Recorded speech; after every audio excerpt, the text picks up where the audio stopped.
Сайн байцгаана уу эрхэм хүнд үзэгчтэй.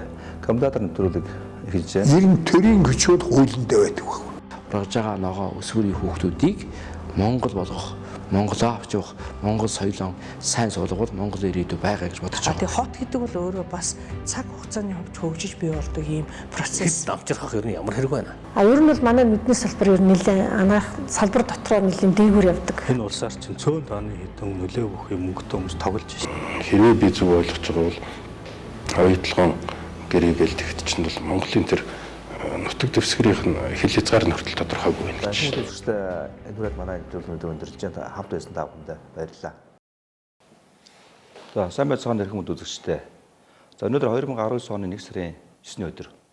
Энэ өдөр Монголын зохиолчдын эвлэлийн мэндэлсэн өдөр. Монголын зохиолчдын эвлэл 90 жилийн ой тохиож байна. За Монголын зохиолчдын эвлэл бол их зохиолч нас дорж, за активч, зохиолч Дамдын сүрэн, Эренчин, за зохиолч Намдаг, Лодой дам гэдэл одоо үе. За мөн Яруу нарч Пүрвдорч, Бадарч,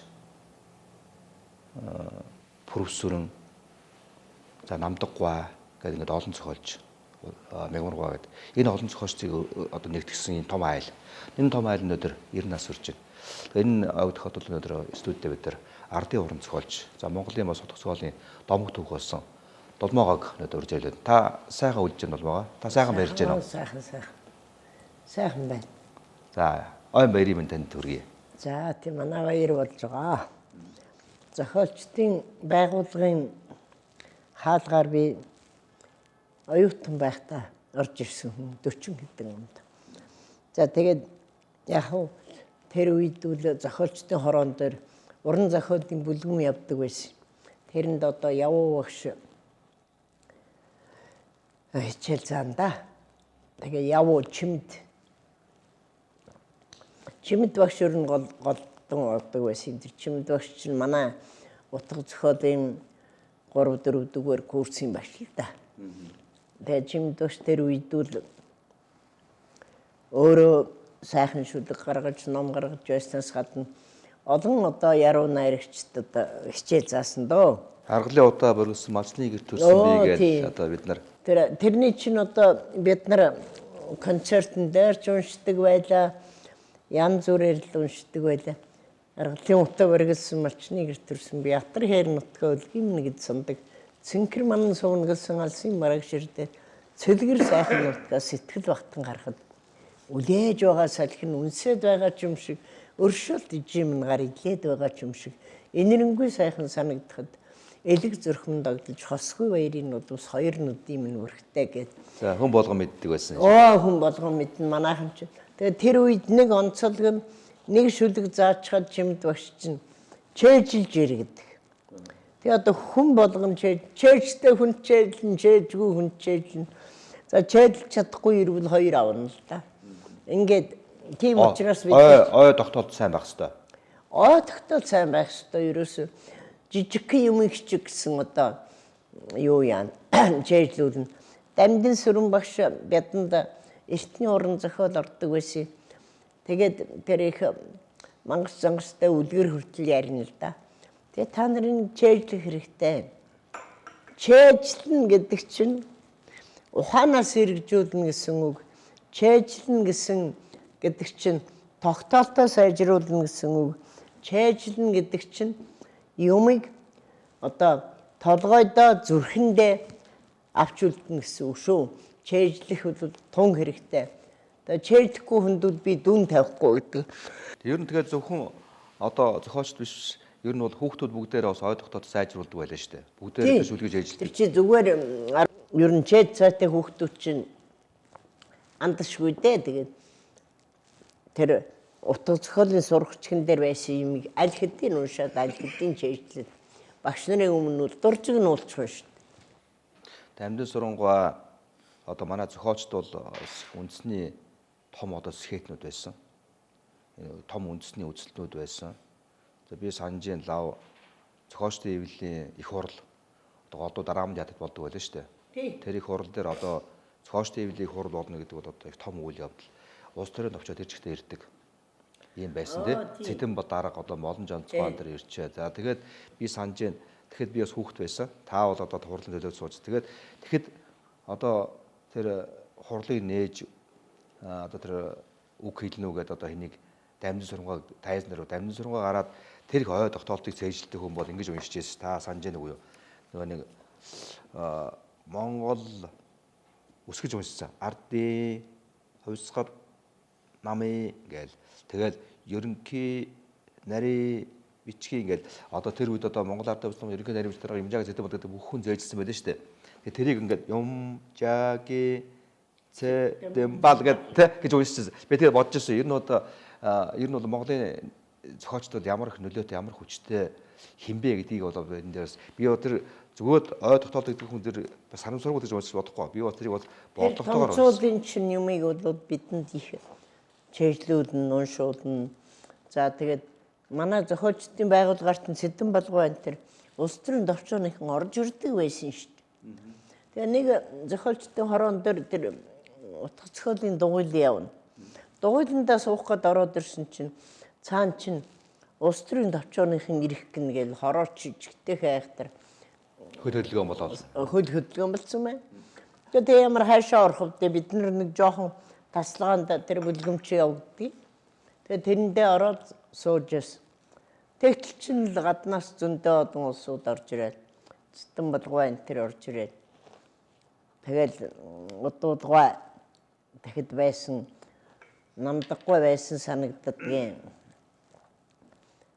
эренчингой байсан баха. Тэгээд нэгэн томцууд байсан да. Тэгээд орж ирээд тэр томцуудтай ч юм яриад тэгээд тэд нар ч тусгай өрөөнд суун л та. Тэгээд тэр өрөө рүүгээ ороод тэгээд зохиолчдын 2-2-3-3-оор суудаг бас өрөө билдэ. Тэр өрөө рүү хүртэл орж ирж байсан санагддгийн.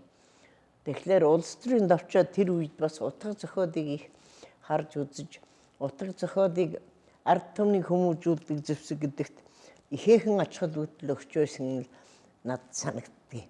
Тэр одоо ч тийм л байгаа шүү дээ. Тэгээд ер нь уран зохиол гэдэг хүний сэтгэл мэдрэлийн инженер гэж хэлсэн нь тэр талаарч зүйл биш. Уран зохиол дээр шин юм гарч ирэхлээр одоо бүр баригад байгаа зүгээр 60-70 хүрсэн өвгөн хүртэл одоо юу гэж сонин дээр гарч ирж юу гэж хэлж гэн гээд ингээд хүүхдүүдээр уншуудаад ингэж одоо хүлээж авдаг байсан тэр үеийн уран зохиол Монголын ард түмэн шимтэж байсан юм байна гэж би боддог. Тэр үед бол одоо шин ном гарна гэдэг бол ер нь хэд үйл явдал. Том үйл явдал.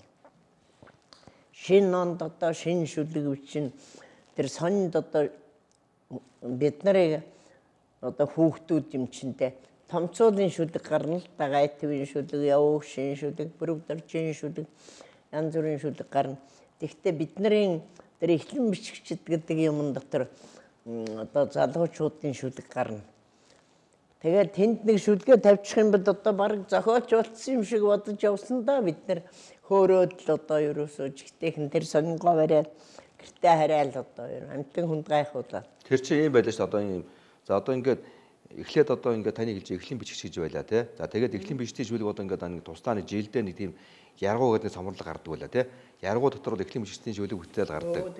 Тэгээд дараад нь бол ингээд цогцтгүүл утгасгоо сонин тий. Тэрний булан дээр одоо бас шинээр гарч ирж байгаа дотроос сонгож авч оруулна. Тэгээд энэ дээр гол бүтээлүүд нь оруулна. Тэгээд дараад нь бол ном бүтээл хэвлэгдэж гарна. Тий. Тэгээд тэнд сонгогдоод нэг шүлэг орчих юм бол одоо их баярлалаа да. Манайхан тийм л байсан хөө. Таныг одоо эртнээс яг хэдийнээс Монгол утгасгол одоо ингэж одоо хүлээж ав. Одоо дулмаар яруу нар гэж. Тий. 50-аад оны сүүлээр л ер нь нэлээд шүлэгч битсэн янз бүрийн хэвлэл дээр ч гарсан. Тэгээд зохиолчд одоо эмэгтэй зохиолчд нэмэгдэх л одоо боломжтой бодлоо гэсэн санаа хэлдэг байсан юм аа удуулгай. Тэгэхэд ч одоо удуулгай оюунгай хэн блэ нэг ахын үйлчлэгэнд байсан нэг хүүхэн байсан юм аа. Тэр Цөөхөн эмэгтэй зохиолч байсан тийм. Цөөхөн эмэгтэй зохиолч. Жүжигийн зохиол дээр одоо оюунгой байлаа тийм. Жүжиг кинон дээр. Тийм. Оюунгой бол жүжиг киноны зохиолдоо сонин дээр их юм бичнэ. Тэгээ н орчуулга хийн. Тэгээ орчуулга хийн. Ихэнхдээ их орчуулга хийдэг хүн байсан шүү дээ оюунгойч. За удуулгой бол одоо өөрөө янз бүрийн жижиг богино зохиолч бичнэ. Кино зохиол бичнэ. Кино зохиол бичнэ. Тэгээ удуулгын тэр юу үлгэр жишээвэл бас хүүхнүүдэд их очсон юм шүү. Тэ одоо хамаагүй зохиол бичдэггүй сууч бичиж ихсэн тэгээд жоохон хожмоо тэд нэр тууштай явсан уугүй юу гэдэг бол өөр хэрэг юм. Ер нь бол удуулгой бол хүүхнүүдийг зохиол бичүүлэх гэж зохиол бичээсэй гэж их хүсдэг. Тэгээд нэг жаахан аштайхан юм бичсэн хүн байх юм бол чиний эн чинь одоо сайн болж чи одоо нэгээ оролдож юу яа. Манад одоо хөдөөнөөс ялангуяа хөдөөнөөс бичиж байгаа хүүхнүүд бол их анхаарал тавьж ирсэн шүү. Ер нь зөвхөн зохиолч биш удуулгаач нь тийм улс төр нийгмийн зүтгэлтэн болж одоо яасан шүү Тий. дээ. Тэ? Тэгээд тэр улс төрийн нийгмийн зүтгэлтэн байсан мөртлөө зохиолчдын байгууллага авч явах зохиолчдын амьдрал ахгүй зохиолчдын одоо бүтээлийн чанарыг сайжруулахад удуулгой бол их анхаардаг байсан шүү. Зөвлөлтийн зохиолчдоос хүн ирэхдээ байнга уулзуулна. Тэнд бол эхлэн бичигчдтэй одоо том зохиолчд цөмийг оруулаад заадна тэгээд уулзуулдаг байсан. Тэрэндээ бол удуулгой одоо манай зохиолчдын байгууллагт одоо ийм хэрэгтэй байна. Ингэж бид нар одоо үзэж байна гэд өөрийнхөө бодол санааг их ярина. Тийм л байсан. Тэгээд тэр зөвлөлтөөс ирсэн улсууд чинь бас 2-3-аараа хөдөө гадаа явна. За тэгэл одоо бүтээлээ уран утга зохиол дээр хэвлэнэ. Тэр хэвлсэн бүтээлийг ч одоо бид нар шимтэн уншин шүү дээ. Орсын Литературна газета гэдэг том сонин байлаа. Литературна газета гэдэг Орсын. Тий. Тэг том сонин байлаа утга зохиолын тий. Монголд бол одоо утга зохиол урлаг гэдэг том сонин байлаа. Тий. За мөн цог гэдэг их том сэтгүүл одоо ч гарч айл гарчлаа л да. Гэтэ яг өмнөх үедээ яаж дүүцэх үү тий. Зөөхөн гардаг. Ер нь бол утга зохиолыг хөгжихэд бол утга зохиолын хэвлэлийн үүрэг маш чухал тий. Талбар мэдээлэл хэрэгслээ. Тэр утга зохиолын хэвлэлүүд чинь ялангуяа одоо бидмэтийн оюутан дөнгөж шүлгүүчж байгаа улсуудад бөөм их хэрэг болж байна. Тэнд чинь одоо шин залуу зохиолчдын нэг гайгүй шүлэг бичээд ирвэл тэрийн хэвлэл чинь ахмад зохиолчдын одоо сонин сайхан тэмдэглэл өгвөл гадаад явсан сургуулийн тэрийг одоо бас бичнэ. Тэр цог сэтгүүл утга зохиол сонинд. Тэгээд тэр нь одоо биднийг уран зохиол дуртай болоход их нэмэр болж байсан шүү. Бид чи маш идэвхтэй уншина. Тэр үеийн хүүхдүүд чи их идэвхтэй. Ёстой нэг аштайхан юм гараад ирэхдээ тэмдэглэлийн дэвтэр дээрээ бичээд авчихсан. Тэгээд тэр бичсэн юм ерөөсөө хүмсүүдэд дараа нь энэ тэнд явахдаа уулзалтан дээр энэ тэр уншина. Ер нь их идэвхтэй байсан шүү. Одоо цагаар бол энэ утга зохиол бол тухайн үеийнхаа бол интернет, фейсбુક байж тээ. Тий. Шинэ юм авдаг, шинэ юм мэдээж авдаг. Шинэ юм ойлгох гэдэг чинь тэр утга зохиол сонин цог сэтгүүл хоёр л одоо бүхнийг бидэнд хүргэж байсан. Тэгээ тэрэндээ ч тэрийгээ ч алзахгүй захиална. Тий. Одоо ямар ч ядуу оюутан байсан захин дөө. Тэгж захиалж авдаг байсан. Тэр нь одоо бас их хэрэг болсон дөө. Утга зохиолны та түрүүн бүлгэн гэж ярьлаа. Утга зохиолын сургалтууд их чухал те. Тэгэхэд бол бас хэдэн үеэс юм за ер нь бол 60-аад оноос эхлээд Монголын зохиолчдыг бас Москва хотод байдаг Горький нэрмжит утга зохиолын дээд сургууль, утга зохиолын дээд сургуулийн дээрх дээд курст бол бас олноор нь явуул бэлдэж ирсэн шүү дээ. Тийм ээ. Одоо утга зохиолын судлаач өмшигч нар Хасвадарга, Мөнхгуал, Усан ондгоо за Манав, Цэнд гээл те. Ингээд олноор нь явуул бэлддэг. За утга зохиолын юунд бол зохиолчдыг бас олноор нь явуул бэлддэг. Манай бүрдэрж байгаа юм. Тэр дэшээ сургууль явуулдаг чинь маш их тусыг үзүүлсэн дээ. Тэгээд тэнд төгсөөд ирсэн улсууд чи биднэрт лекц уншин Орсын уран зохиол, зөвлөлтийн уран зохиолын одоо орчин үеийн чиг хандлага гээд ярьж өгнө. Тэгээд залуучууд их хэрэгтэй их сайхан байсан шүү дээ. Тэгээд тэндээс яруу найрагчд нь бол Москвад байж байхдаа шүлэг зохиол бичсэнийг цог сэтгүүл утга зохиол сонин тавина. Тэндээ бол явуулах улсуудаа зохиолчдын хорооны одоо тэр үеийн товчоо юм уу юу юм? Тэр дарга нарын зөвлөгөөний нарийн бичгийн дарга нар. Тийм нарийн бичгийн дарга нарын зөвлөгөөнөөр оруулж батлаа тэгээ явуулдаг. Тэр их сайхан байсан тэр сургуульд явуулах. Тэгээ утга зохиолын одоо сургууль гэхээр за би санаж байна лавл утга зохиолын дээд сургуульд одоо юу гэдэг манай зохиолч чинь нэг ийм хүмүүс байлаа шүү дээ, нэг ийм бас өөрөө зохиол бичгээс гадна бас ийм авиасыг хайж нээж илрүүлэх гэж бас ажилдаг. Тэгээ санжаар одоо орон нутгад хийдэг орон нутгийн одоо уран зохиолчдын уран өгсөн чуулганаар лав одоо манай зохиолч явж Баян хонгор аймагаас одоо яруу зохиолч яруу нарч аюул зааныг лав олж илрүүлж 10 жилийн хугацаанд багтана. Тэгээд хоошо сургууль явуулж. Тэгээ бас ийм авиасыг нээж илрүүлэх талаар зохиолчтойгоос ажилдаг. Дээр нь та бас сайн мэдэх бах. Бас ингээд хоошоо ингэж явуулахаас гадна дотоодоо бэлдэх ажлыг бас хийж утга зохиолын судлаач шүүмжлэгч Цэн Давиш зохиолч тий яг энэ үед лав сургуулийн өдрийн үед бол бас ингээд багшин дээд сургууль дээр утга зохиолын бүр нэг анги нээсэн шүү дээ. Тэр одоо та санаж байгаа бох тийм таны одоо шав гэж хэлэгдэх үү, таны одоо бас заргамж халаа гэж хэлэгдэх үү, одоо энэ яруу найрагч ичээ орлоо, яруу найрагч одоо улсын хурал гишүүн мөнх цэцэг, яруу найрагч одоо ингээд бидний баяр сайхан. За ингээд нэг тийм одоо бас яруу найрагч зохиолч Саран Туяа, Батрыг Цэцмаа гэдэг залаавал нэг хэсэг зохиолчднаар тэр ангиас гарч ирсэн юм да. Тий. Тэд нар чинь одоо шин шүлэг өчиж бас үеийнхнээ уран зохиол руу их татсан шүү дээ. Тэгээ үеийнхнээ зогсоогүй бид нар ч гэсэн тэдний шүлгийг маш одоо идэвхтэй уншиж, маш их сонирхож энэ шинэ үеийнхэн ямар юм бичиж байна.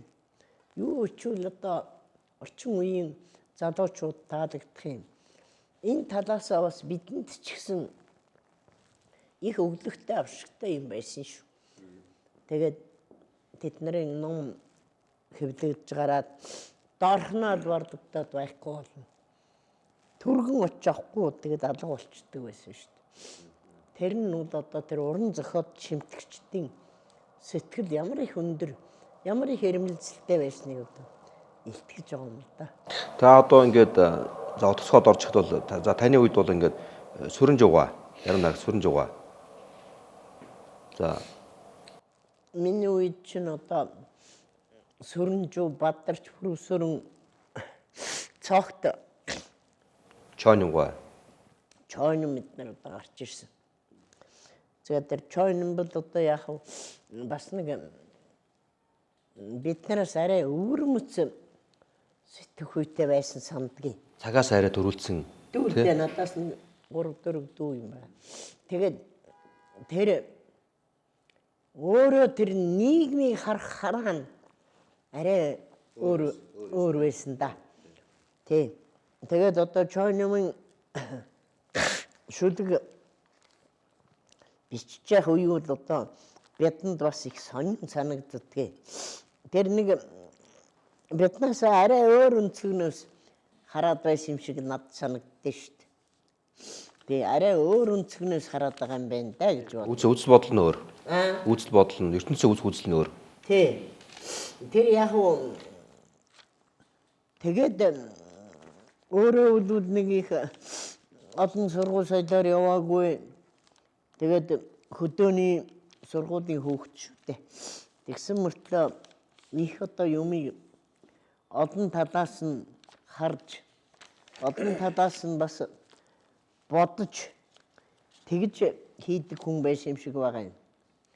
Тийм учраас Чойномын тэр үеийн одоо тэр шүлгүүд тэр ярьж хэлж байсан юмнууд бас нэлээд онцгой шүү дээ. Зүгээр нэг яруу найрагчтай хоорондоо ярьж байгаа юм шиг байгаагүй шүү. Их өөр өвөрмөц юм байсан. Бас залуучуудад уншдаг өдрөө уншин, уншихгүй өдрөө уншихгүй шүү дээ. Тэгээ Чойномын тухай хүмүүсүүд бас янз бүрээр ярина. их зөрүүд хөнгөж ярина. За одоо энэ хинтигээс иш хөдөөний юм хоёр одоо бараг юу ч үлээ гэхгүй юм зарим нь ярина шүү дээ. Тэгсэн мөртлөө жоним чинь их одоо айхтар да ер нь. Явсан бэлэн цэцэн өгтэй.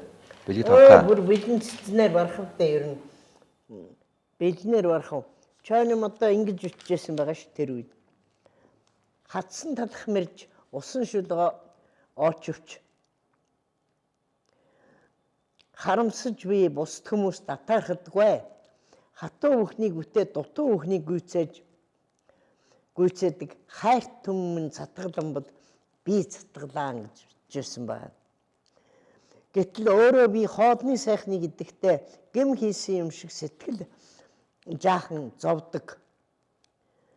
Нарлаг их орондоо илүү ихийг бүтээсэн атлаа надаас дор хоолж байгаа хүн байх үедээ гэж сэтгэл нэгэн эмзэглдэг гэж. Тэгээд ингэж хэлсэн ба. Сэрэх ёстой газараа сэргсэн шиг сэрэг. Сэхэ муутай юмсыг нэргсэн шиг нэрг гэж. Тэгж өчжсэн юм. Тэр үедээ айхтар байсан ч байна. Торгон элсийг хичнээн үнэрлөвч тос үнэртгэхээс тос үнэртэхгүй тоомсоргүй дэгжнийг хичнээн үнсвч торг үнэртгэхээс хүн үнэртэхгүй гэж. Гэх мэт чинь за тэгээ олон шүлэг бий л дээ. Та одоо өөрөө шүлэг бичиж гэнэ үү? Одоо бичиж байгаа л да. За.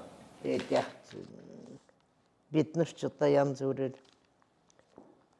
миний бичсэн шүлгүүд одоо одоогийн залуучуудад нэг их тоогдохгүй л багтаа айгүй. Одоо ч нэг янз янзын сэдв авч үчдэг юм байна. Янз янзаар үчдэг юм байна. Залуучууд ч гадаадд яваад хил дамнаад үзэх харах юм чих бодоо үз. Өөрснөө ч одоо их өсөө үз. Юм чих уншаа үз. Тэгээд тэрнээс боддог ба. Таны одоо тэр нэг загтал бичсэн тухай шүлэг үү шүү дээ. Хүүгийн загтал тий. Тэр бас нэг хэсэг бас уншигчдыг бас шугуулсан. Тэр яг тэр тухайн үедээ л одоо бас хүмүүсүүд сонирхогдож байсан. Тэрнээс одоо тэр шүлэг нэг сонирм биш л тий.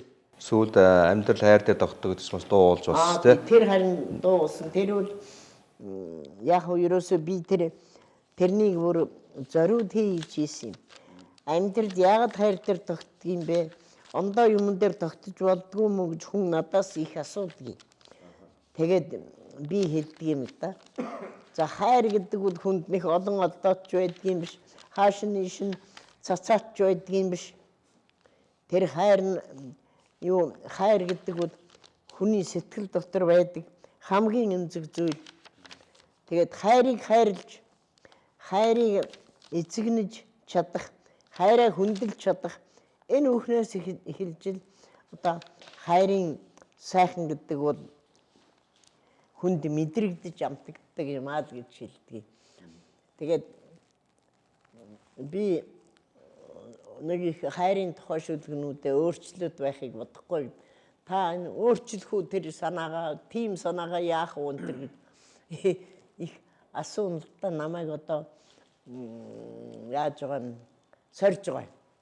Тэгээ би хэлдэг. Хайр бол өөрөө нэг өөрчлөлтөд байх зүйл биш.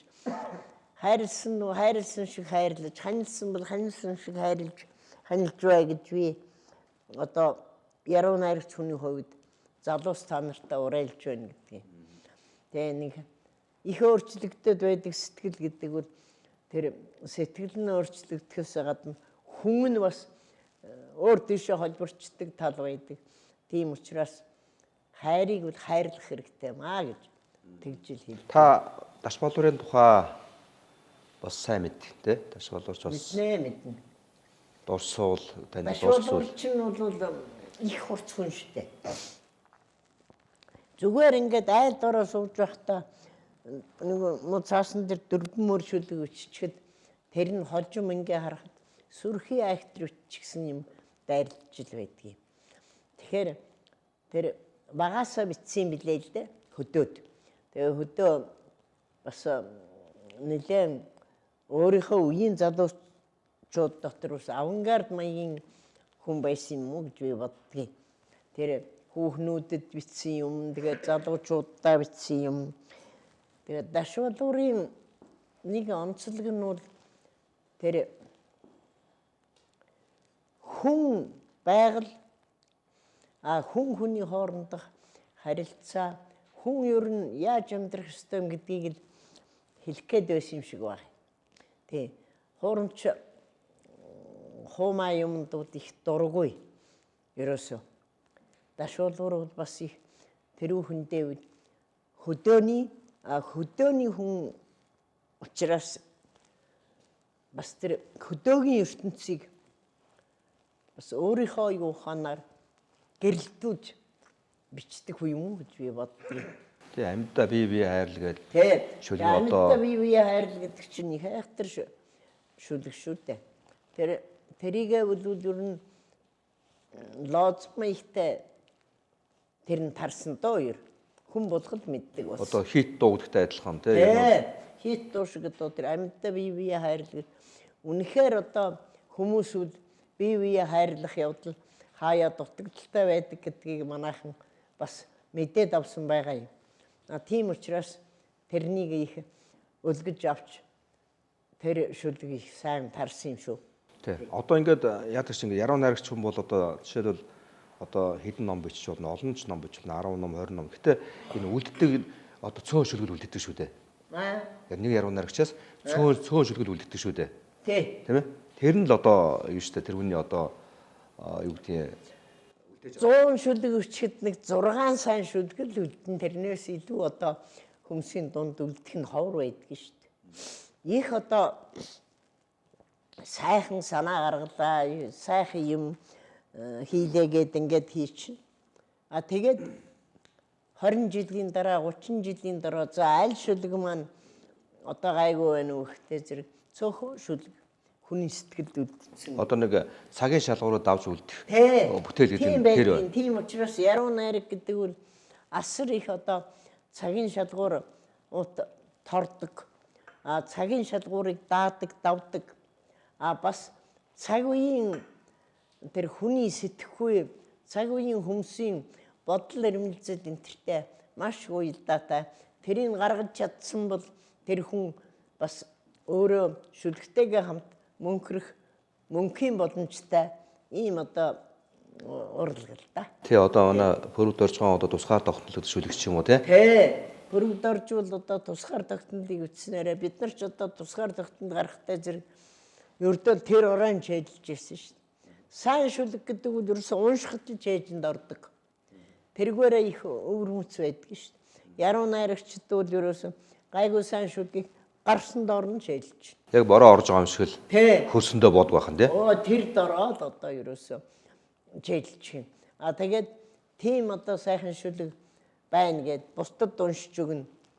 Тэгээд айлд очиод сууж байхад бол тэр нөхдийнхөө шүлгээр одоо сэтгэлээ илчилдэг гэх юм уу?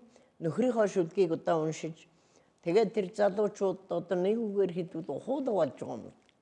Ингээд энэ бол одоо цэдэн доржин шүлэг. Энэ бол одоо хэний шүлэг?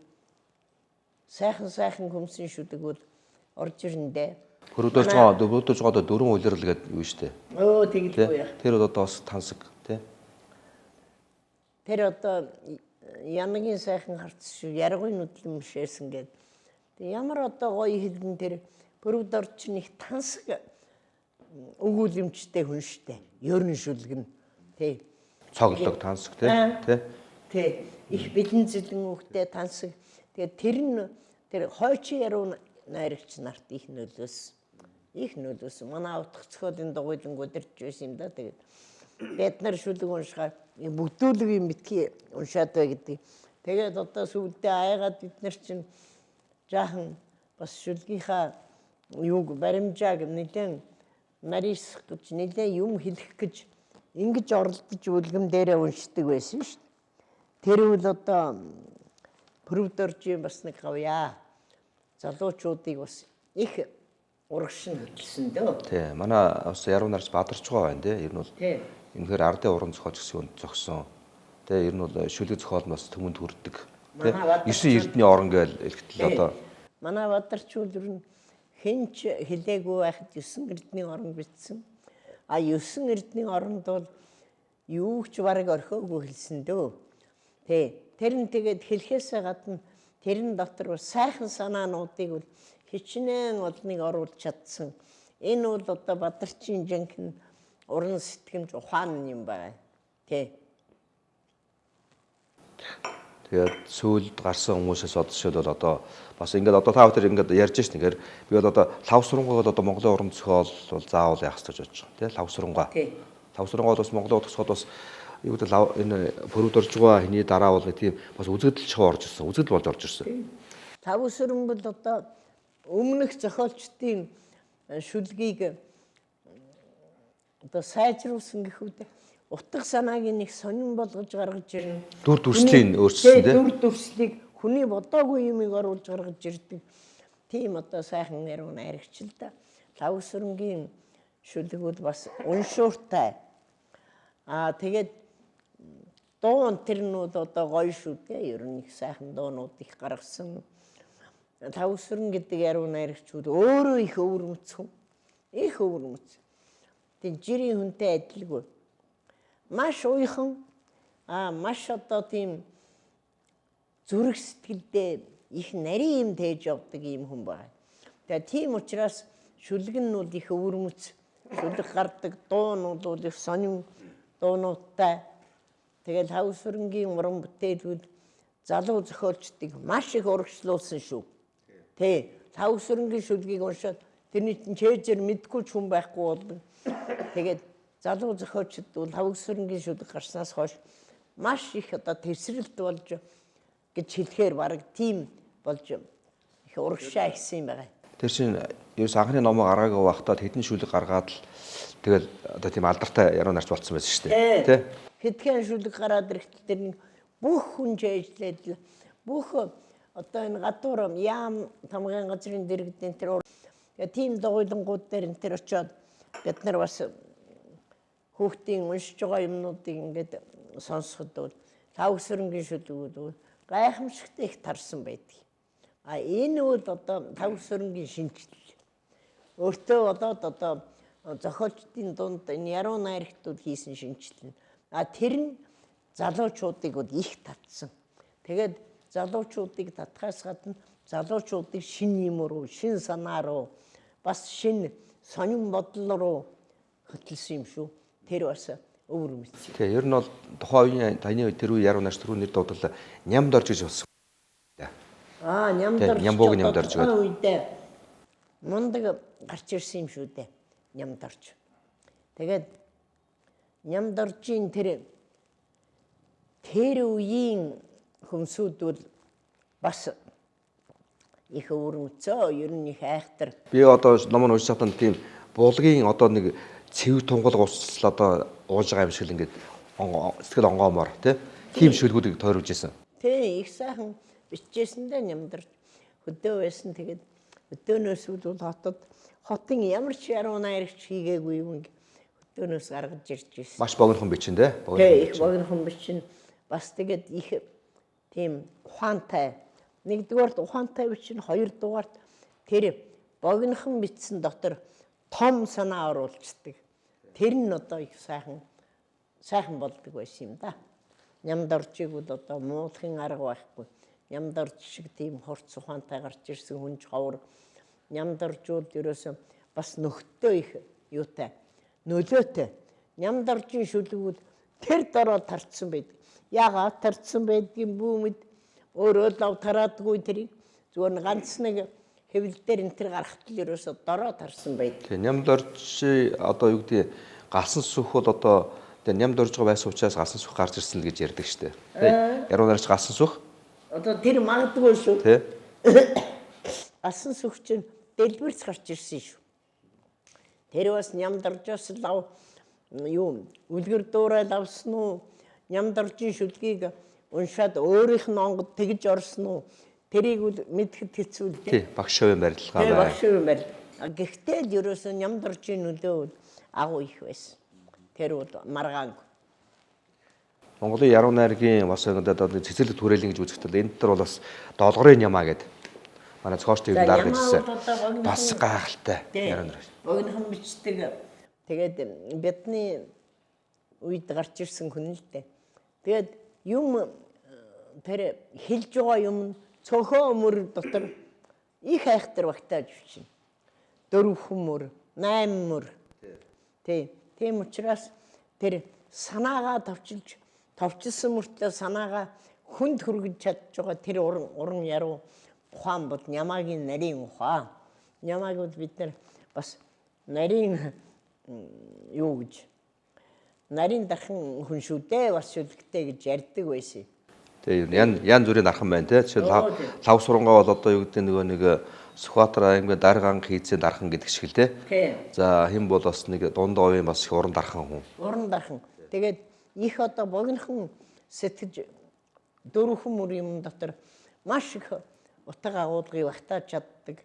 Нямаа бол их сонин дархан л да. Бас яруу найрагч доктор айхтар. Тэгээд нөр их бодолтой. Их цаагуур бодолтой. Гүнзгий бодолтой юм хүн. Зүгээр нэг хөнгөн биш. Тийм бодолтой биднийгээ бодвол их айхтар няхуур нямбай хүн шүү дээ. Тэгээ бид нар тэгдэн чи чинь гурал зурхтаа сайн да сайн. Чамбай хийн. Юм их чамбай хийн. За тэгээд одоо юу гэдэг манай энэ яруу найргийн ертөнцид бас санжив оюун гэдэг одоо тий. За манай оюун бол одоо дээр үеэс үлгэрсэн. Тэгээд намайг нэг ном гаргасан дараа ч үлгүй эхэлж үтсэн хүн дээ. Тэгээд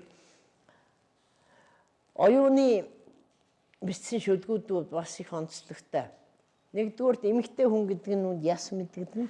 Хоёрдугаарт оюун бол ерөөсөө амьдралыг ойлгохдоо маш гүнзгий. Тэгсэн мөртлөө их тийм адтай талаас нь харж мэдэрдэг хүн. Оюун битгэрийг суулгаа шүлгүүчүүл оюуных шаал өөр юм гарч ирнэ.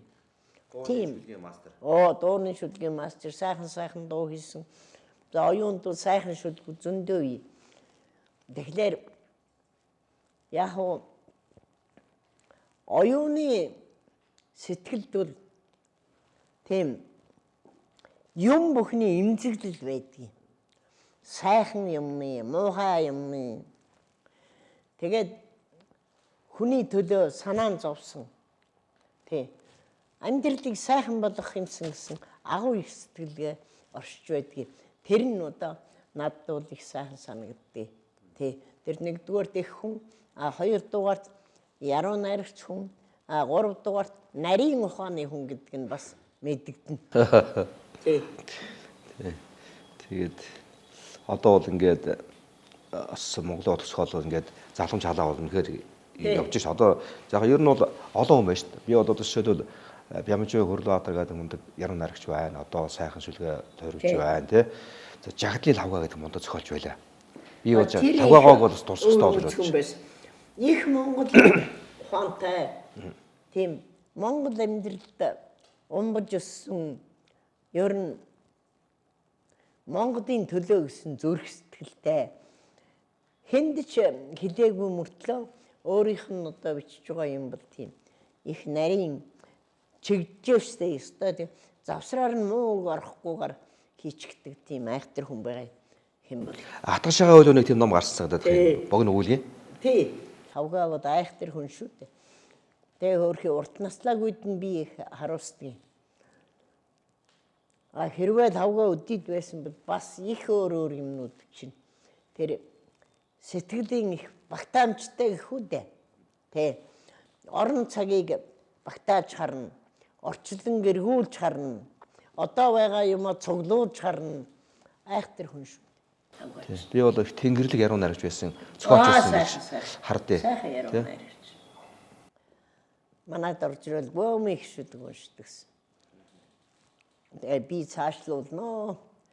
Чиний шүлгүүч гэж юу байдаг юм тэр гэж заримдаа тэг. Тэгэхээр их юу яадаг. Бичнэ. Тэгээд чамайг одоо би хурцлчлаа доо чи одоо тонгорох шиг болсон гэж би тэ. Хурц тонгорох шиг болсон даа. Тэгээд харин тий танад орж ирэхдээ би сэрэгдэх шүү. Сэрэгдэх гээл ингэж ядгсэн хөөрхөн амт. Одоо хоёлаа яа. Ер нь бол өнөө цаг руу орё гэж бодож байна. Би та сая бол Монголын зохиолч төвлийг яг ингээд өдрүүд дээр бас болорцсон болсон. Болорцсон 36 дахь болорцсон боллоо. Говь Сүмбэр аймагт болсон, сайхан болсон. Олон яруу найрч бас шүлгээ авсан. За Болор цомын тухай энэ улсууд болор цом хэрэгтэй ч юм уу хэрэггүй ч юм уу тэргээд их ярьдаг л да. Тийм. Би бол болор цомыг маш хэрэгтэй гэж боддгийн. Яагаад хэрэгтэй юм бэ ихтэй зэрэг энэ зохиолч чинь жилдээ өөрийнхөө бичсэн юмыг тэр болор цомын толинд очиж харддаг юм шүү. Тэ. Аль ихэр хаагуур нь явж гэн миний бичсэн шүлэг. Хаа байна. Тэрийг мэдж авдаг, баримжаа олж авдаг. Тэр болор цомын шилдэг сайн шүлгүүд гэдэг чинь бусад хүмүүсийг урагшин дууддаг маш хэрэгтэй зүйл. Яг хөө тэр зарим улсууд хизээ шүлэг уралдуулж байсан юм тэр гэдэг юм. Тэр уралдахтай биш ухаанаа зарж бичсэн юмыг өөрснөө олж мэдхтэй хүний төвшин хаана явна, хэн ямар баримжаатай явж гэн гэдгийг харж чадж байгаа нь болор цомын одоо нэг онцлог үзүүлэлт байхгүй юу? Болор цомоор гарч ирсэн яруу найрагчид бол өөрснийгөө дэнсэн дээр тавьж үзтгий. Би нэг тэр тушаан явж гэн даа гэж. Тэгээд бусад зохиолчдыг гүйцэж барахгүй болвол тэр хүн тэгээд нэг их бичээд болор цом дахиж ороод байхчгүй. Сайхан бичээд сайн байгаа бол өөрийгөө мэдээд тэр чинь үл яваал бай. Тийм нарийн юмыг ажиглах, тэр өөрийгөө цэгнэх, хүнийг цэгнэх, нөхдийгөө харах, яруу найргийн төвшинг олж харахад болор цом бас их хэрэг болдгийг шүү. Тэрийг манай яруу найрагчид ер нь нийт уншигчид ойлгох хэрэг. одоо та боддоо 36 жил болцсон тий. 36 жилийн өмнө анх болор цомыг зохиож ирсэн байна. Та санаж та оролцож ирсэн тий. Шинж тухайн мэдээллийн төвд хийж ирсэн. За Пөрөд орж байгаа Очирхүү, Ширчин сүрэн, Цоодол, Таан тэгээд за Монголын удаа зохиолын сор болсон зохиолч чинь шүлгээ уншаал заал тайхан битүүд үүрээл тий. За манай аав тэрийг шүүжсэн. За ингээд Монголын зохиолч төвлийн хамгийн анхны том одоо энэ одоо бодож байгаа бол том утга зохиолын маш том сурчлагын бөгөөд энэ том шоу байсан байгаа. Тийм ээ, тэр бүр яриа байх. Тэгээд тэнд чинь шүүгчтэн ч их мундаг улс байлаа. Тэгээд бичж байгаа улсууд нь ч гэсэн ер нь гайгүй улсууд байсан шүү дээ. Одоо Монголын утга зохиолд нэр гарч ирж байсан улсууд л тэр анх болор цомыг явуулж тэр Пөрөд оржин шүлгүүд энэ төр чинь тийм хэн хүн бариад үтчих шүлэг шүү дээ. Айхтар нарийн бодож бичсэн шүлгүүд байдгийг. Тэр нэг одоо задлж үзэхэд бол их нарийн юм байдгийг. Тийм учраас болор цом гэдэг бол хуучрахгүй юм уу гэж би боддөө шүү. Хүн болгон жил болгон шин зохиолч орж ирж байдаг. Шин найрыг орж ирж байдаг учраас болор цом бол нэг хуучраад байхгүй. Болор цомын шүлгүүд гэдэг бол бас ард түмэнд нэр хүндтэй. Тэр хүн бол зүгээр зөндөө юм нэг жил чих. Болор цомд бол нэг юм хоёр шүлгэл уншин шүү дээ. Тэгэхээр тэр олон бичсэн шүлгээс шигшээд өөрийнхөө юмыг уншиж байдаг. Тэр олон яруу найрагчдаас шигшээд болор цомд орж байдаг. Энэ нь бол бас их гайхамшигтай. Ер нь шигшмэл уран бүтээлийн бас нэг чуулга юм уу гэж. Тэгээ ер нь бол одоо яруу найргийн одоо тийм сонсголонд тийм одоо чуулга лавсрахгүй хийсэн байсан шүү дээ. Энэ бол их тийм бөхөр бол том дан шиг юм гэж. Мориор бол их хурд юм гэж тий. Их хурд гэдэг одоо энд л орж ийн гэсэн үг тий. Тэгээ энэний өмнө одоо яруу найрчууд догдолж яадаг, нойргүй онж яадаг. Юух. Одоо болор цомд шүлгээ өгчөөд тэр зарим нь за одоо юу болдог бол гээл. Тэгээд за чи ямар шүлэг уншсан юм өгсөн аль уншаадах гэхлээ. Задлж болохгүй. Заримдаа тэгж л байдаг. Тий. Маш их ноцдог тий. Одоо орсон. Ер нь сайхан наадам шүү дээ. Тэгээ хүний оюун ухааны дээд зэргийн наадам, шин шүнгийн наадам, шин бодол санааны наадам, бас шин хүмүүсийн наадам юм шүү. Тэгээ хуучин орж исэн улсууд бол нэг их ач холбогдол өгөхгүй л дээ. Энэ шинээр бодор цомд орж байгаа улсууд бол догдлон миний шүлэг хаан нордог бол гэж сандарна. За тэрнээс илүү шүлэг бий бичэндэ гэж ингэж урамшин олон янзын ач холбогдолтой. Тэргээрээ би бодор цомыг бол ерөөсөө сайн аадан гэж боддгийг. Ичи орлоо. Манай тайлбар гарч ирээ тий. Цэг энэ төр чинь одоо сайхан шүлэг өчөөд гарч ирсэн шүү дээ. Тэр шүлэг шиг шүлэг одоо бас тэгж хүн болгон бичээд байхгүй. Ер нь бол шүлгийг хүн болгон бичихгүй шүү дээ. Хүн болгон бичихгүй. Хүн болгон бичихгүйгээс гадна хүн болгоны сэтгэлд нэг ижил юм орж ирэхгүй шүү дээ. Хорвоо их уудам өргөн хүний сэтгэхүй бас их өвөрмөц. Тэгэхээр тэр өвөрмөц хүний өвөрмөц сэтгэлгээг гаргаж байгаагаараа шүлэг гэдэг бол бас их өвөрмөц урлаг л да. Одоо юу гэж утга зохиолын дээд сургууль гээл одоо байна. Дэлхийд ганцхан сургууль байна. Тэнд одоо манай олон зохиолч сурлаа. За би ч гэсэн ингээд зохиолын судлаач яг сурсан. За тэгээд тэнд бол ганцхан юм хэлж байгаа. За зохиолууд давтагдчихгүй байх хэрэгтэй гэж байгаа. Тэ? Өөрийн өнгө төрхтэй л байх хэрэгтэй гэж байгаа. Тэ? Тэгээ ер нь бол тийм байж л одоо таавал оршин тогтно. Тэрнээс бол таавал адилхан мэвэл хэрэггүй л гэж байгаа. Харин яг үнэн. Та нар бол одоо утга зохиолын дээд сургууль төгсөж ирснээр Монголын утга зохиол асар их нэмэр оруулсан шүү дээ. Бичсэн юм чинь, шүүмжсэн шүүмж чинь одоо хүний зохиолыг уншаад чи одоо өнөөдөр нэг залуу зохиолч зөвлөгөө өгнөхэд шал өөр сайхан сэтгэлээр хандсан шүү. Тэгэхээр тэр утга зохиолын дээд курст хон сурсан хүмүүсийн сэтгэл их өөр юм билээ. Бас тэр нь одоо бас гайхамшигтай. Манайхан тэрийг бол бас бодож байх хэрэгтэй. Тэр намдаггаа бас нэг юм шавь сургалт явуулдаг байсан шүү дээ. Тий. Одоо Зандраа байдаг, энэ одоо Үржингийн Хөрлбаатар, одоо Барамсайн тэгээд одоо ялангуяа жүжиг киноных мөл их орсон тийм. Их үр дүнтэй байсан гэсэн. Их үр дүнтэй. Тэрэнд чинь залуучууд ихч дуртай байсан. Хүмүүс ч ерөөсө тэрэнд орж их юм олж авдаг байсан. Залуучууд. Тэрийг мэддэг байсан байхгүй.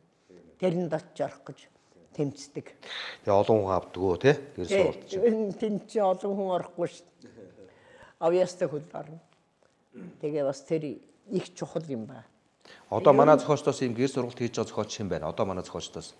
Одоо манай зохиолчдоос ийм шавь сургалт, гэр сургалт хийж байгаа зохиолч юм байна. Одоо мэдхгүй дээ би сайн мэдгүй. Манай утга зохиолын сургуульд бас нэг хэдгээр үе юм сурчил байгаа. Тэгээд ямар шүү юмзын хүн болох юм байгаа юм. Одоо чиндээ юу шогшил мэдж байгаа. Одоо яг сургууль олон буц болох төрөөс Тэгээ сургууль олон болчихлоор одоо тэгээд тэргээр яваадах шиг байна тий. тэргээр яачт юм байна л да. Ер нь утга зохиолын сургууль бол Монголын утга зохиолд маш их нэмэр хандив хүргэж байгаа шүү. Тэ. Гүй ядаж одоо утга зохиолыг уншаад мэдэх, тэрийг ойлгох, тэрийг хүнд түгэх, тэр уран зохиолын чанар чансаг өөрийн зүгээс дүгнэх бас бусд хүмүүсийн өмнөөс энэ чи ингэж ойлгодог юм байна. Тэрийг чинь тэгж үздэг юм байна гэж мэдэрч авах асар их мэдрэмж өгдөг ш. Тийм учраас утга зохиолын сургууль бол ерөөсөө Монголд асар их хэрэгтэй. Утга зохиол бол зүгээр яхав сайн зохиол бичээд хүнийг хүмүүжүүлэхээс гадна тэр зохиол дотор амьдрал явж байдаг учраас залуучууд маш хэрэгтэй. Ерөөсөө тэр сэтгэлээр унж байгаа хүнд ч хэрэгтэй. Одоо аагаа багтааж байгаа хүнд ч хэрэгтэй байд юм шүү. Тэрийг одоо манайхан бас их ойлгох хэрэгтэй. Уран зохиол гэдэг бол хүний сэтгэлд хүрдэг, зүрх рүү шивдэг, тэ сайхан юм гэж толгойг нь баясгадаг. Тэгээд омог вардам болгоно бас аархад гэдэг чинь тэнд бас бий шүү. Аархадгүйгээр нэг зохиол бичээд байгаа хүн их ховор өөртөө аархад байж байдаг л байхгүй. Тэ би нэг чадж байна дэ гэж боддог. Далд аархад хүн болгонд байна. Таныг одоо заахаа Москвад одоо Орос бол одоо Пугачева гэдэг мундаг эмэгтэй байна тий. Дуучин одоо тэр ертөнцид хатаа хаан болсон. Таныг бол одоос Монгол яруу найргийн хатаа хаан гэд нэрлэдэг. Тэр одоо хаан зан ч үйл зүгээр ер нь яхав те одоо багасаа бичлээ уран зохиол янз бүрийн юм юуда зөвлөлтийн зохиолчдын зохиолоос ч их унштай хойно сурсан 3 жилдүүл би тэр утга зохиолын сэтгүүлчийн юмыг яах вэ? Тэртээ тэргүй лекцээр сонсоол гараа явчихна. Тэгээд чи илүү цагаа юунд зарж ирсэн гэхэд би сайхан номд л зарж ирсэн шүү дээ. Ном л уншиж ирсэн. Та тэгээд сэтгүүлчээр бас ажиллаж байсан. Тэгээд ер нь бол сэтгүүлчээр ажиллана гэдэг бол одоо тэр хин Колумбик зохиолчоос Гарсиа Маркс хэлсэн байсан шүү дээ. Ер нь бол сэтгүүлчээр ажиллана гэдэг бол өөрийгөө ямагт ингээд бэлтгэл хийж идэг. Тамирчинтай адилхан. Ер нь бол ингээд зохиолч хүн бол байнга бэлтгэл хийж явах хэрэгтэй. Байнга бэлтгэлтэй байна гэсэн. Сэтгүүлч болно гэдэг чинь бас их хэцүү шүү дээ. Зүгээр одоо нэг энэ тэнд хүн юм бичээд орчихтой адилгүй. Сэтгүүлч бол нэгдүгээрт өөртөө тэр хийх гэж байгаа юм одоо юу үзүүлэх үү гэдгийг гаргаж байна. Яаж үзүүлэх үү гэдэг аргаа гаргаж байна. А үзүүлсэн хойно хүнд яаж хүрэх юм болоо гэж одоо ингэж сэтгэл зовно. Тэгээд тэр хүний бүтээл одоо өөрт нь болоод бусдад таалагдсан үед бол сэтгэлийн таашаал авна. Тэгэхээр сэтгүүлч хүний бол олон янзын үүрэг байдаг. Сэтгэн бодох чадвар, бичих чадвар, бас хүнд юман хүртээх чадвар. Юу гэж хэлвэл би хүний оюун бодолд хүргэж чадах вэ гэдэг их нарийн юм байдаг. Тэрийг манайхан бас жаахан дутуу үнэлээд байх шиг надад санагдав. Хүнд юман хүртэнэ гэдэг чинь маш их чадвартай л хүний ажил шүү дээ. Тэгээд тухайн үед та үнэн сонинд ажилласан. Үнэн сонин бол маш хүчрхэг хэвлэл байсан. За үнэн сониныг бол одоо маш мундаг одоо Монгол ном сэхэтэ удирддаг байсан тий. За Намсараагаа тэгээд дараад нь Төдүүга манай зохиолч. Тий. Үнэн сонин ч одоо Төдүү дарга байлаа. Манай Төдүү дарга бол олон сэтгүүлчийг маш их шаргуу ажилдаг болгосон нэгдүгээр. Хоёрдугаарт сэтгүүлч хүн бол энэ ертөнцид болж байгаа юмыг сайн ухаар сайн ойлгож хүнд хэлэх гэсэн юм зөв хэлж чаддаг болох талаас нь маш одоо ирээн цохор болоод гараад ирнэ шүү дээ. Гэхдээ тэгэхээр ч одоо ер нь сэтгэл зовмоор бичсэн зүйлийг ингээ ирээн болгоод гараад ирдэг тий. Төдөө тэр зассан юм нь одоо их. За юу засчихгүй миний энэ ч нэг их засвар ороод их зүйл биш байсан даа гэсэн бодолтой хүн зөндөө байдаг. Тэгэхэд тэрнийг бол тэгээд зассны ингээ дараа нь ингээ харахад ингэсэн хамаагүй дээр юм байна гэж боддог. Тэгэхээр Төдөв бол тэр сайн редактор байсан. Сайн редактор, сайн бичигч, сайн сэтгэгч шүү. Төдвийг бол одоо хинч муу сэтгэгч хэлхийн арга байхгүй. Их нарийн юм бодно шүү дээ. Айхтар хүн. Би нэг Төдөв хүүхд байхдаа ингээд бид нар ном уншдаг байлаа. Тэгээд Төдөөгаа нэг жижиг өгүүлэг байсан. Тэгээд зураг ингээд 1000 удаа зурхаар амилдаг гэсэн нэртэй тийм өгүүлэг байлаа. Би тэгээд хүүхд байхдаа ингээд тийм нэрээ 1000 удаа зурх гэж үзлээ амилдгийм болгоод сонирхоод тэр чинь итгээд тэгсэн чинь тэр зураг амилдгүү. Тэгсэн чинь яг ер нь санаа нь бол ийм юм байсан байлээ. Тэр нь хүн юмыг эзэмших юм бол тий эзэмшнэ гэдэг бол ерөөсөө тэгж аймаг оруулдаг гэсэн санаа тий. Ер нь эзэмшнээрээ болж аливаа юм бол амьд юм шиг одоо хүнд хүрдэг. Амьд юм шиг хүний сэтгэл эзэмшдэг. Амьд юм шиг өөрийгөө өдөн татдаг. Тэр одоо их том урлаг. Тэр чадварыг эзэмшигсэн байгаа тий. Хүүхд байхдаа нь ойлгохгүй нөгөө шууд нөгөө 1000 ингээд зурчих юм бол амилчих юм бодох. Тэр ч одоо тэгтээ тэр их нарийн зүйлээ. Төдөв бол тийм нарийн юмыг бол маш сайн мэднэ. Өөрөө ч одоо их бичгтээ их чамбаа хийн шүү дээ. Хорвоодоо танилцсан түүх гэдэг мөн хүүхдийн зохиол байна. Маш чамбаа хийн. Тэгээ төдвөөс сурах юм тун их бий. За та бүхэн ингээд улмаа одоо та бүхэн цаг ингээд бас шахуу байна. Одоо Монголын зохиолчдын хэвлэлийн 90 жилийн одоо ингээд байдаг. Олон зохиолчдын тухай одоо ярих байдаг. Цаг хугацаа багтахгүй. Тэгээ та бүхэн цаг олдох гэж. Тэгэхээр би одоо нэг бодож байна. Хойлоо ингээд өндөрлөх гэж байгаа учраас таны уран бүтээлтэй холбоотой зүйл. Та бас нэг одоо уншигчтайгаа уулзж байна те. Тэгэхээр бас нэг шүлгээгийн тухай хэлээд шүлгээсээ уншиж солиулах уу? Би бол одоо яах вэ зүгээр жижиг шүлгүүд бичиж байгаа ном болтол арай болоогүй. Нэг 60-70 шүлэгтэй явж байгаа. Тэгээд тэрийгээ бас нэг ном болгох санаатай л байгаа. За ер нь би бол юмр санаатай хүн юм бэ гэхдээ зэрэг яах вэ ер нь нэгэн уран зохиол орж ирсэн хүн яруу найрагч гэдэг нэрийг зүгээд олон жил боллоо. Тэгээд хүнд бас яруу сайхны таашаад хүртэх тийм юм бичих гэдэг маш их хэцүү юм байна гэдгийг л их сайн ойлгож байна. Тэгээд одоогийн залуу хүүхдүүд манай залуучуудын бичиж байгаа шүлэг гэдэг бол зарим хүндүүд бараг ойлгохдохгүй байх гэмээр юм бичил байна. А зарим нь бол гайгүй юм бичил байна. Тэгвэл шүлэгт миний баримталдаг бодлого бол нэгдүгээр шүлэг гэдэг нь хэлэх гэсэн юм хэлж байх шээ. А хэлэхдээ яаж хэлэх ёстой юм гэвэл урнаар хэлэх ёстой. Бодгийн би энэ гадны яруу найрагчдын бичиж байгаагаас яавч дутахгүй шүлэг өчөж гэнэ гэж боддیں۔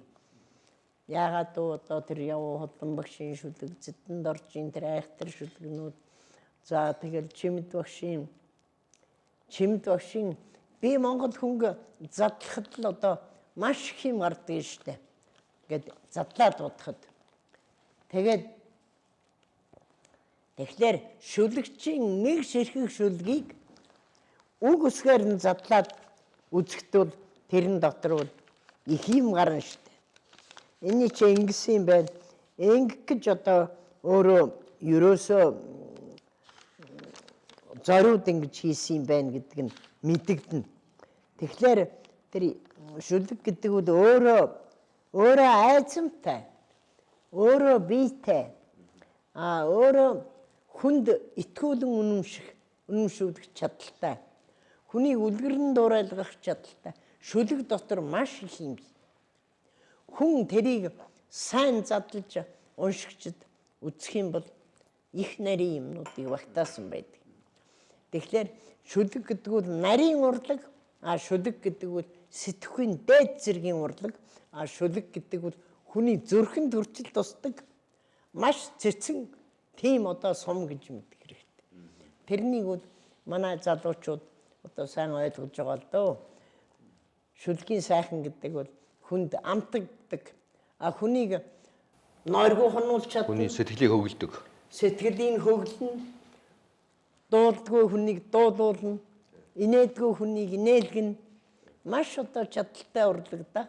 Тэгэхээр шүлгийг эзэмших гэдэг бол бас тийм хэн дуртай хүн эзэмшдэг байна. Цаанаасаа бас нэг авьяасын өглөг байдгийн. Тэнгэрээс байдгийм үү, дэрэгдээс байдгийм үү, ичи аваас байдгийм үү бүү мэдтэй. Тэр өгөгдөлтэй хүн бол ерөөсөө шүлгийг бол гоц сайхан бичнэ. Гоц сайхан одоо уран бүтээл гарч ирнэ. Манай Бадар Сүрэнжүү энэ төр бол оргилсан их авьяастай ш.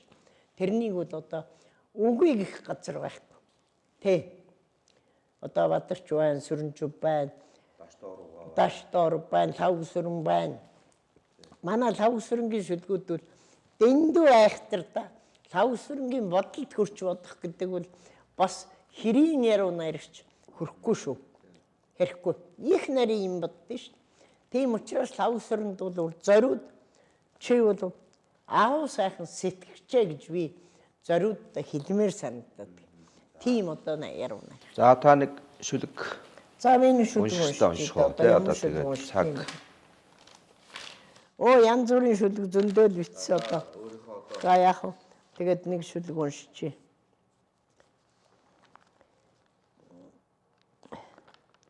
Олон хүн одоо сонсч үзэж байгаа юм болохоор би малчин төмөн гэдэг шүлэг уншия. Энэ хөдөөний улсууд бас хэрэг. Малчин төмөн хурамстын гурван марл тэнгэртэй нэ зөөрмгөлсөн хулан цэлэнцийнх нь гал тулгандаан осч бодмолсон хөхөн Монголын малчин гэдэг хөмөн гудалтай хөдсөн дээлтэйч элчинд нь чулуу хайлдаг, элгэнд нь хайр тонгочдог, эглхэн даруухан ихийн их ертөнцөө. Атгхан шороогоон өмөрч, анааран тэрвэрч мөнхөрсөн, алгхан үрсэн өсгөж, ариун голонтой задгуулсан, зууны тоосонд босоогоороо үдсэн зориг зулын гэрэлд бодлоороо аргамдсан сүнс. Үнэн хотод томилдсон гашуун бүхнийг амсаж, өргөн энэ хорвоогийн гарцыг ирж тэмтэрхтэй өөрийгөө хизээч удаагүй төмнөөл гэж элсэн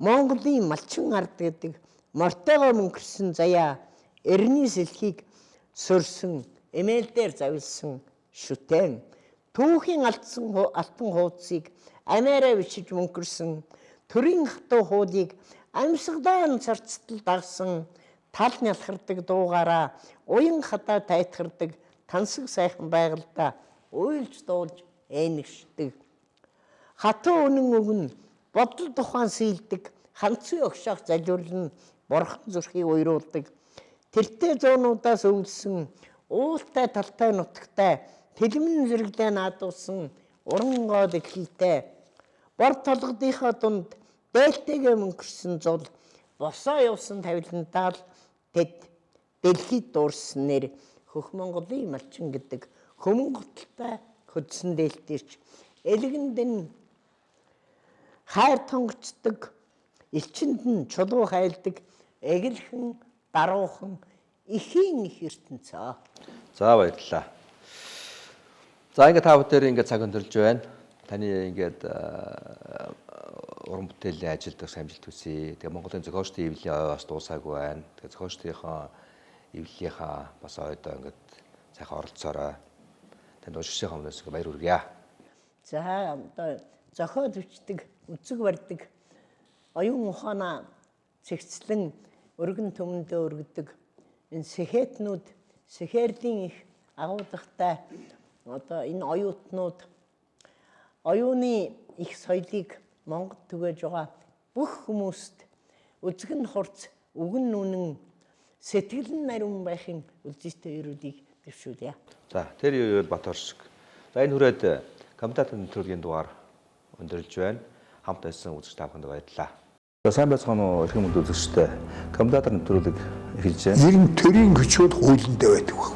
Ургаж байгаа ногоо өсвөрийн хүүхдүүдийг Монгол болгох, Монголоо авч явах, Монгол соёлоо сайн суулгавал Монгол ирээдүй байгаа гэж бодож байгаа. Тэгээ хот гэдэг бол өөрөө бас цаг хугацааны хувьд хөгжиж бий болдог ийм процесс. Давчрах ер нь ямар хэрэг байна? Ер нь бол манай мэдний салбар ер нь нэлээд анаах салбар дотроо нэлээд дээгүүр явдаг. Энэ улсаар чинь цөөн тооны хэдэн нөлөө бүхий мөнгөтэй хүмүүс тоглож байна. Хэрвээ би зөв ойлгож байгаа бол оюутлогын гэрээгээл тэгт чинь бол Монголын тэр нутаг дэвсгэрийнх нь хил хязгаар нөхцөл тодорхойгүй байна. За хүмүүст энэ хүрээд манай нэвтрүүлэг өндөрлж байна. Хамт байсан та бүхэнд баярлалаа.